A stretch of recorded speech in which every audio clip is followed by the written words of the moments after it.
அன்புள்ளம் கொண்ட விஆஸ்ட்ரோ டிவி நேயர்களே வணக்கம். நான் உங்கள் அறிமுக ஜோதிடர் வெங்கடேஸ்வரன். இப்ப நம்ம எதை பத்தி பார்க்க போறோம்னா மார்கழி மாத பலன்களை பத்தி பார்க்க போறோம்.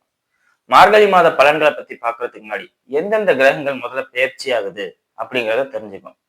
இந்த வாட்டி 3 கிரகங்கள் தான் எப்பவும் பெயர்ச்சி ஆகிற சூரியன், புதன், சுக்கிரன். இவங்க 3 பேர் மட்டும்தான் பெயர்ச்சி ஆகுறாங்க. மத்த எல்லாம் அப்படியே இருக்கிற கார்த்திகையில என்ன எப்ப பெயர்ச்சி ஆகுறாங்க அப்படின்னு சொன்னீங்கன்னா அதே இடத்துல தான் இருக்காங்க. இப்ப பார்த்தோம்னா மேசத்துல எந்த கிரகமும் இல்ல, ரிஷபத்துல எந்த கிரகமும் இல்ல, மிதுனத்துல குரு பகவான் வக்ர நிலையில இருக்கார், கடகத்துல எந்த கிரகமும் இல்லை, சிம்மத்துல கேது பகவான், அதே மாதிரி கன்னியில எந்த கிரகமும் இல்ல, துலாத்துல எந்த கிரகமும் இல்ல, விருச்சகத்துல புதன் பகவான் இருக்காரு. மார்கழி 14க்கு பின் புதன் பகவான் பெயர்ச்சி ஆகிறார். எங்க? தனுஷுக்கு. அதே மாதிரி மார்கழி ஆரம்பிக்கும் போதுல சூரிய பகவான் பெயர்ச்சி ஆகிறார். செவ்வாய் பகவான் தனுசுலே தான் இருக்கார். சுக்கிர பகவான் விருச்சிகத்திலிருந்து மார்கழி 5ஆம் தேதிக்கு பின் தனுசுக்கு பயிற்சி ஆகிறார். அதே மாதிரி கும்பத்துல ராகுவும், மீனத்துல சனி பகவான் அப்படியேதான் இருக்காங்க. அவங்க எந்த மாற்றமும் இல்லை. இதனால பொதுவா என்ன நடக்க போகுதுன்னா அரசு சம்பந்தப்பட்ட அமைப்புல மிகப்பெரிய மாற்றங்களும் மிகப்பெரிய போர் பதற்றங்களும் இது உலக ரீதியாவே பார்க்கலாம். இப்ப எல்லாருக்குமே தெரியும் எல்லாம் அமைதியா இருக்கு, அடங்கி இருக்கு அப்படின்னு நம்ம நினைச்சுக்கிட்டு இருக்கோம். திடீர்னு ஏதாவது ஒரு போர் உலக ரீதியாகவோ இல்ல உள்நாட்டு யுத்தங்களோ தொடங்கலாம். அதே மாதிரி சண்டை சச்சரவுகள் அதிகமா நடக்கும். ஆளுமைக்காண்டி பவருக்காண்டி நான் ஃபர்ஸ்ட் நீ ஃபர்ஸ்ட் உன் நாடுகளே அடிச்சுக்கிற மாதிரியோ இல்ல நாட்டுக்குள்ள இப்ப பொண்ணுல அரசு நமக்கே தெரியும் அடுத்த வருஷம் எலெக்ஷன் வரப்போகுது. அப்ப தலைமை பதவிக்காண்டி போட்டி பொறாமைகளால பெரிய சண்டைகளா, அதாவது இழப்புகளோட சண்டைகளா அதிகமா வரும். காவல்துறையால எதுவுமே பண்ண முடியாத அளவுக்கு அமைதியா இருக்கிற அளவுக்கு சூழ்நிலைகள் வரும். அப்படிங்கிற மாதிரி விஷயங்கள்லாம் நடக்கும். அதாவது ரொம்ப இப்ப கொஞ்ச நாளைக்கு முன்னாடி கரூர் இன்சிடென்ட் பார்த்தோம். அதுக்கு ஈக்குவலான ஒரு இன்சிடென்ட் இப்ப நடக்கிறதுக்கு வாய்ப்புகள் இருக்கு. ஆனா உயிர் சேதங்களா இருக்காது. பவரை காட்டுற மாதிரி, நான் தான் பெரியவன் அப்படிங்கிற பவரை காட்டுற மாதிரி சண்டையா நடக்கிற மாதிரி சூழ்நிலைகள் வரும். அதெல்லாம் மக்கள் கொஞ்சம் கவனமா இருந்து நீங்க எந்த பாதிப்பையும் மாட்டிக்காம இருந்தீங்களாவே போதுமானது. சோ அதுக்கு கவனமா எந்த ஒரு வேலையும் பாருங்க. அனாவசியமா அவங்களுக்காண்டி பாக்குறேன் இவங்களுக்காண்டி பாக்குறேன்ட்டு உங்களோட லைஃப்ல எதுவும் பாதிப்பை ஏற்படுத்திக்காதீங்க. சரிங்களா? இது பொதுவா. இப்ப 12 ராசிகளுக்கும் எப்படி இருக்கும் அப்படிங்கிறத வாங்க பார்ப்போம். மீன ராசி என்பர்களே, ராசிக்கு 10ஆம் இடத்தில் சூரியன் செவ்வாய் சேர்க்கை.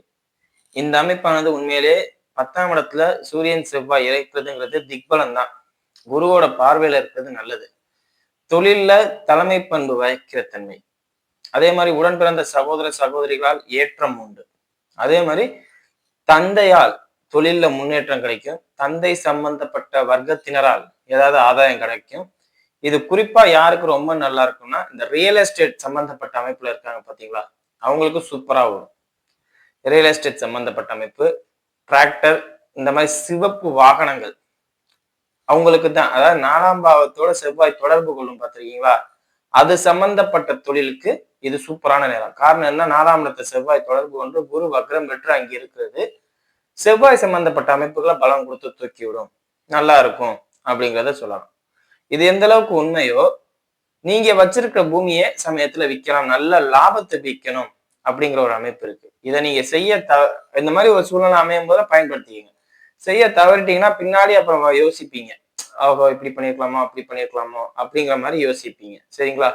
அதே மாதிரி எந்த அளவுக்கு இந்த பூமி சம்பந்தப்பட்ட அமைப்புகள் லாபகரமான விஷயங்கள் நடக்கும் அப்படிங்கிறத சொல்றேனோ, 6ஆம் இடத்துல இருக்கிற கேது பகவானால் சில கஷ்டங்களை அனுபவிப்பீங்க. என்னன்னு சொல்ல போனா தேவையில்லாத குழப்பங்கள், தேவையில்லாத சண்டைகள், இது அவசியம்னே இருக்காது. அந்த மாதிரி விஷயங்கள்லாம் நடக்கிறது. குறிப்பா கேதுன்னு சொல்லக்கூடிய அந்த சித்தர்கள், அந்த முனிவர்கள் சம்பந்தப்பட்ட அமைப்புகளால ஏதாவது ஒரு பாதிப்பு அமைப்பு ஏற்படுற மாதிரி உள்ள சூழ்நிலைகள் நடக்கும். இல்லாட்டி திடீர் விபரீத ராஜயோகம் கூட அமைப்பு ஏற்படும். காரணம் என்ன? கேது எப்படி வேலை செய்யணும்னு யாருக்குமே தெரியாது. ஆனா எதிர்ப்புகளால் உங்களுக்கு இந்த காலகட்டத்தில் லாபமான்னு கேட்டா லாபம் தான். அதே மாதிரி அந்த சித்தர்கள் முனிவர்கள் சம்பந்தப்பட்ட அமைப்பால இருக்கிறவங்களுக்குள்ள சிறிது பாதிப்புகள் ஏற்படுறதுக்கான அமைப்பு தான் இருக்கக்கூடிய, நல்லது நடக்கிற மாதிரி அமைப்புகள் இல்லை அப்படிங்கிறத சொல்லலாம். இதெல்லாம் இந்த மார்கழி மாசத்துக்கு அப்புறம். அதே மாதிரி பூமி சம்பந்தப்பட்ட அமைப்புகள்லையும் பார்த்தோம்னா எதுவும் நெகட்டிவா இங்க இல்லை, பாசிட்டிவ் தான். என்னன்னு சொல்ல போனா பூமி சம்பந்தப்பட்ட அமைப்புகளால எல்லா சாதகமான பலன்கள் கிடைக்கும் அப்படிங்கிறதையும் சொல்லலாம். தாயார் திருமணம் ஆகாதவர்களாக இருக்கும் பட்சத்தில் தாயார் வர்க்கத்தினர்ல இருந்து இந்த காலகட்டத்துல திருமண அமைப்பு கைகூடி வரும் நண்பர்கள் இந்த காலகட்டத்துல உதவியா இருப்பாங்க, எந்த பாதிப்பும் இருக்காது அப்படிங்கிறத சொல்லலாம். சரிங்களா? அதே மாதிரி செவ்வாய், அந்த செவ்வாய் 10ல இருக்கிறது வந்து முழுக்க முழுக்க பாசிட்டிவா இயங்குற அமைப்பு தானே ஒழிய எந்த கெடுதலையும் கொடுக்குற அமைப்புல இந்த செவ்வாய் பகவான் இல்ல அப்படிங்கிறத சொல்லலாம். சூரியனுமே ஓரளவுக்கு பரவாயில்ல, நல்லா 10ஆம் இடத்துல திக்பலம் வாங்கி தொழில்ல ராஜயோகாதிபதி மாதிரியே அந்த ராஜாவுக்கு கொடுக்கக்கூடிய தன்மையை கொடுக்கும் அப்படிங்கிறத சொல்லலாம். 4ஆம் இடத்துல வக்ர குரு இருக்காரு, அது இந்த காலகட்டத்துல பாதிக்குமா அப்படின்னு கேட்டா பூமி சம்பந்தப்பட்ட அமைப்புகளை பாதிக்காது. அதாவது ஆரம்பத்துல இருந்தே நான் ஒரே ஒரு விஷயத்தான் சொல்றேன், பூமியால லாபம் உண்டே தவிர நஷ்டத்துக்கு இங்க வேலை இல்லை, எதையும் துணிஞ்சு செய்யலாம் அப்படிங்கிற அமைப்பு வரும் அப்படிங்கிறத சொல்றேன். சரிங்களா? அதே மாதிரி மாணவர்களாக இருக்கும் பட்சத்தில் படிப்பு சம்பந்தப்பட்ட அமைப்புல எந்த பாதிப்புமே இல்லை, எல்லாமே நல்லா இருக்கு அப்படிங்கிறத சொல்லலாம். சரிங்களா? தந்தைக்கும் உங்களுக்கும் இடையே உண்டான கருத்து வேறுபாடு மட்டும் இருக்கும், சண்டையா நடக்காது, கருத்து வேறுபாடு. நம்ம சொல்றதை கேட்க மாட்டேங்கிறாங்க, மனசுக்குள்ளே உள்ள புழுக்கம் அந்த இருக்கும், அதை மட்டும் கொஞ்சம் சரி பண்ணிக்கோங்க. சரிங்களா? எலும்பு பல் சம்பந்தப்பட்ட அமைப்புகள்ல கொஞ்சம் கவனமா இருங்க. ஏன்னா 6ஆம் இடத்துல இருக்கிற கேது வந்து அந்த எலும்பு பல்லுல ஓட்ட போடுற அமைப்பு கொடுக்கும்.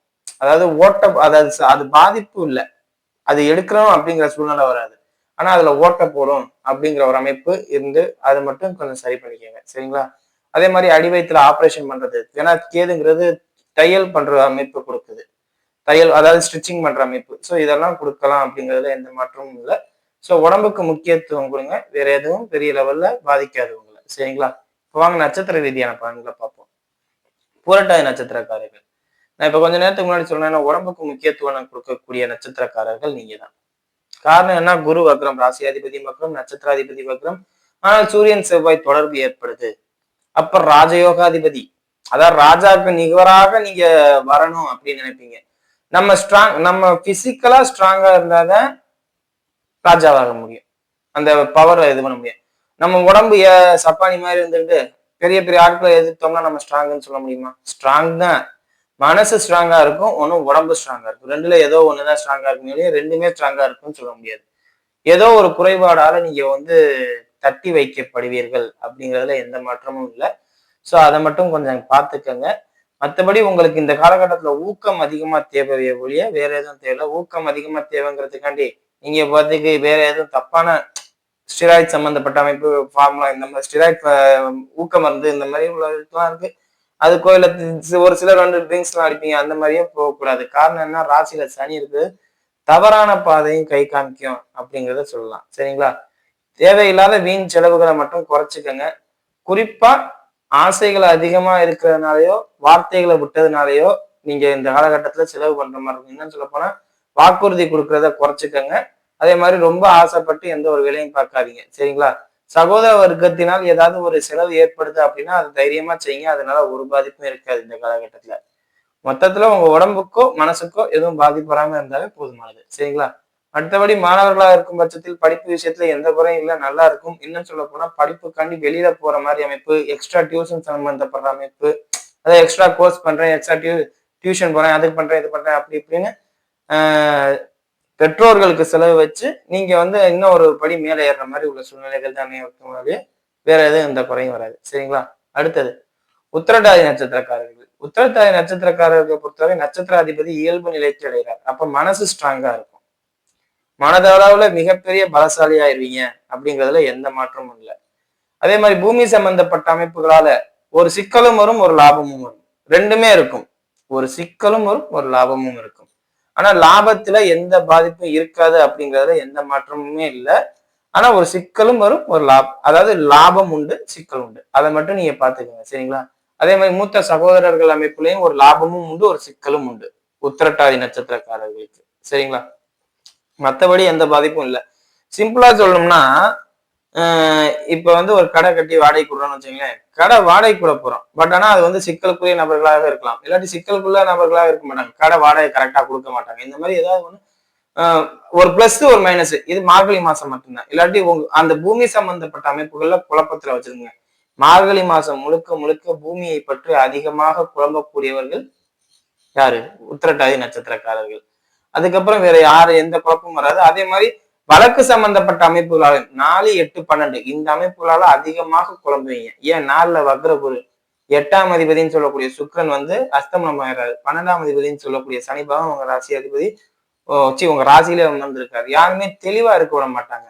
பூமியை பற்றிய குழப்பங்கள் 4, 8, 12 பற்றிய குழப்பங்கள் இருந்துகிட்டே இருக்கும். அதை மட்டும் பார்த்துக்கங்க. வேற எந்த பாதிப்புமே உங்களுக்கு இல்லை. சரிங்களா? அதாவது இன்னும் சிம்பிளா இதை வேற மாதிரியும் சொல்லலாம். நைட்டு தூங்காம திரிஞ்சு அலையிறது, நடக்கிறது, ஓடுறது, தாவறது, டிராவலிங்ஸ் அதிகமா பண்றது, தேவையில்லாத விஷயங்களை சிந்தனை பண்றது, அடுத்தவங்க பிரச்சனைக்கு போய் மூக்க நுழைச்சு சண்டை இழுக்கிறது. உங்களுக்கு ஒரு பிரச்சனை இல்லை, நைட்டு படுத்தா நமக்கு நிம்மதியா தூக்கம் வருதா, அதோட நிறுத்திக்கணும். அதை விட்டுட்டு அடுத்தவங்க பிரச்சனைக்கு போய் அவங்களுக்காண்டி நான் போராடுறேன், இவங்களுக்காண்டி நான் போராடுறேன்னு போனீங்கன்னா, அப்ப அதனால உங்களுக்கு தூக்கம் கெட்டு போகும், 12 கெட்டு போகும். அதே மாதிரி அடுத்தவங்களுக்காண்டி பேச போறதுனால, வழக்குல மாட்டுறதுனால போலீஸ் ஸ்டேஷன் போற மாதிரி இருக்கும். அது உங்களுக்கு தான் மைனஸ், உங்க கௌரவத்துக்கு தான் மைனஸ். தேவையில்லாம வார்த்தைகளை விட்டுட்டு மாட்டிக்கிறது. இந்த மாதிரி விஷயங்கள்ல மட்டும் கொஞ்சம் கவனமா இருங்க. சரிங்களா? அடுத்தது ரேவதி நட்சத்திரக்காரர்கள். ரேவதி நட்சத்திரக்காரர்களை பொறுத்தவரை மருத்துவ செலவு, வீண் செலவுகள் அதிகமா செய்வீங்க அப்படிங்கிறத சொல்லலாம். அதுவும் குறிப்பா உடன் பிறந்த சகோதரர்களால செலவு நடக்கும், இல்ல சகோதரர்களால் தேவையில்லாத பிரச்சனை நடக்கும், வழக்குகளால் ஏதாவது தேவையில்லாத பிரச்சனை நடக்கும். சரிங்களா? இதை மட்டும் பார்த்துக்கோங்க. மொத்தத்துல மருத்துவ செலவை தவிர வேற எந்த இதுவுமே உங்களுக்கு மைனஸா இல்லை. அதே மாதிரி சுகர் உள்ளவங்களா இருந்தா பாதத்தை கொஞ்சம் கவனமா பார்த்துக்கோங்க. கார்ல ஏதாவது ஒரு குத்துறதுனாலே, இல்லாட்டி ஒரு செப்டிக் ஆகுறதுனாலயோ கூட உங்களுக்கு பெரிய பெரிய பிரச்சனைகள் வரலாம். 12ஆம் பாவகம் ரொம்ப பாதிப்பா இருக்கு, ராகு உட்கார்ந்துருந்தாலும் அது பாதிப்புக்கு உண்டானதா இருக்கு. குரு வக்ர குரு பாக்குது. அப்ப குரு சுகருக்குள்ள கேட்கும். அப்ப குரு பாதிக்கப்பட்டவங்க, ஜனகால ஜாதகத்துல பாதிக்கப்பட்டவங்க இப்ப குரு வக்ரமா இருந்து 12ஆம் இடத்தை பாக்குறதுனால அந்த அமைப்புல ஏற்படுற பாதிப்பால உயிரே போகலாம் அப்படிங்கிற விஷயங்கள்லாம் நடக்குது. அதை மட்டும் கொஞ்சம் பார்த்துக்கோங்க. சரிங்களா? மற்றபடி பெரிய அளவுக்கு பாதிப்பு இல்லை. அதே மாதிரி தேவையில்லாம யாரையும் பகச்சிக்க வேண்டாம். குறிப்பா உங்களுக்கு ட்ரிங்க்ஸ் ஆகிற பழக்கம் இருந்துச்சுன்னா அதை கொஞ்சம் அவாய்ட் பண்ணிக்கோங்க. அதே மாதிரி அந்த மாதிரி உள்ள நண்பர்களோட சேர்ந்து சுத்துறீங்கன்னா அவங்க ட்ரிங்க்ஸ் அடிச்சுக்கும் போது நீங்க பக்கத்துல போகாதீங்க. அவங்களாலே பல பல பிரச்சனைகள் பார்ப்பீங்க. சரிங்களா? ராகு இந்த காலகட்டத்தில் ரேவதி நட்சத்திரக்காரர்களுக்கு சாதகமாக இல்லை. முழுக்க முழுக்க சண்டை போடுற அமைப்புல வந்துருச்சு. எல்லாத்துக்கும் சண்டை போட இன்னும் சொல்ல போனா ஒரு மிகப்பெரிய நபரை நீங்க எதிர்த்து நிப்பீங்க அப்படிங்கிற அளவுக்கு ஒரு சூழ்நிலை வரணும். இல்லாட்டி ஒரு ராகுனாவே மிகப்பெரிய நபர்னு மட்டும் சொல்ல முடியாது, ஏமாத்துறவனும் ராகு தான். ஸோ ஏமாத்துறவங்க இந்த காலகட்டத்தில் எதிர்த்து நிப்பீங்க, மண்டையில தட்டி உட்கார வைப்பீங்க அப்படிங்கிறத சொல்லலாம். ஸோ அதை மட்டும் பார்த்துக்கோங்க. ரொம்ப யார்ட்டையும் ராகு சம்பந்தப்பட்ட அமைப்புகளை ஈடுபட வேண்டாம். வெளிநாடு சம்பந்தப்பட்ட அமைப்புகளை பத்தி இப்ப பேசவே வேண்டாம். சரிங்களா? மற்றபடி எந்த பாதிப்புமே இல்லை. சரியா? வீடியோ இப்பதான் ஃபர்ஸ்ட் டைம் பார்க்குறதா லைக் பண்ணுங்க, ஷேர் பண்ணுங்க, கமெண்ட் பண்ணுங்க. சேனலை மறக்காம சப்ஸ்கிரைப் பண்ணுங்க. வேற எதுவும் ஜோதிட ஆலோசனைக்கு கீழே உள்ள நம்பருக்கு கால் பண்ணுங்க. நன்றி.